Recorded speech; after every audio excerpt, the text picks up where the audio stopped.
ఇంద్ర ఇంద్రసేనారెడ్డి అని అంటుంటేనే ఒళ్ళు గగురు పొడుస్తుంది, రోమాలు లెక్కపరుచుకుంటున్నాయి. అది పవర్ ఆఫ్ ఇంద్ర. అలాంటి పవర్ఫుల్ సినిమా, పెద్ద సక్సెస్ సాధించిన సినిమా ఇంద్ర. అంతటి ప్రజాదరణ పొందటానికి ప్రధానమైన కారణం ఆ చిత్ర కథ. అలాగే ఆ చిత్రానికి పనిచేసిన ప్రతి ఒక్కరూ ఎంతో ఇష్టంతో కష్టపడి మరెంతో శ్రద్ధాశక్తులతో పనిచేశారు. ముఖ్యంగా మనసు పెట్టి ప్రాణం పోశారు. కాబట్టి ఇప్పటికీ ఇంద్ర గురించి, ఇంద్ర అందించిన ఘన విజయం గురించి, ఆ చిత్రంలోని ఫ్రేమ్ గురించి మాట్లాడుకుంటూనే ఉన్నాం.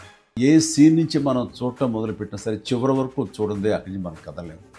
అలా ఉంటుంది ఆ కథలోని పట్టు బిగువు.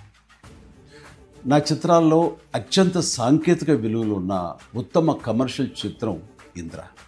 అందులో ఎలాంటి డౌట్ లేదు. కథ, స్క్రీన్ ప్లే, డైలాగులు, ఆర్టిస్టుల పెర్ఫార్మెన్సెస్, అలాగే emotional scenes, background score, songs, fights and what not, everything. And అన్ని పీక్స్లో ఉంటాయి. ఒక మాటలో చెప్పాలంటే కమర్షియల్ చిత్రానికి పర్ఫెక్ట్ నిర్వచనం ఇంద్ర. నిర్మాణ విలువలకు ఎంతో పేరొచ్చిందంటే దానికి ప్రధానమైన కారణం వైజయంతి మూవీస్, ఆ సంస్థ అధినేత, నా అభిమాన నిర్మాత అశ్విని దత్ గారు. ఆయనతో పాటు కథను అందించిన చిన్ని కృష్ణ, డైలాగులు రాసిన పరుచూరి సోదరులు, అద్భుతమైన మ్యూజిక్ అందించిన స్వరబ్రహ్మ మణిశర్మ, అలాగే డిపిఓ విఎస్ఆర్ స్వామి గారు, ఎడిటర్ చంటి గారు, డ్యాన్స్ అండ్ ఫైట్ మాస్టర్స్, నటీనటుల నటన, లాస్ట్ బట్ నాట్ లీస్ట్ అందరినీ మించి మా మంచి బాలుడు గోపాలుడు, డైరెక్టర్ బి గోపాల్ అత్యద్భుతంగా చెక్కి తెరకెక్కించి ఇంత పెద్ద హిట్ అవడానికి కారణమయ్యాడు. వారందరికీ నా ధన్యవాదాలు. 22 సంవత్సరాల తర్వాత మళ్ళీ ఇప్పుడు రిలీజ్ అవ్వటం నాకు ఎంతో సంతోషంగా ఉంది.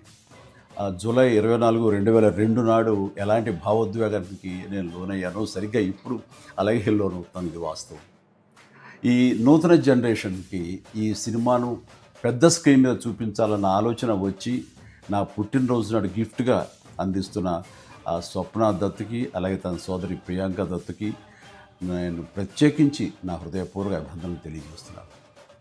చూడబోయే మీకు కూడా పూర్తి ఎంటర్టైన్మెంట్ గ్యారంటీ అని చెబుతూ సెలవు తీసుకుంటున్నాను. Please enjoy. జై హింద్.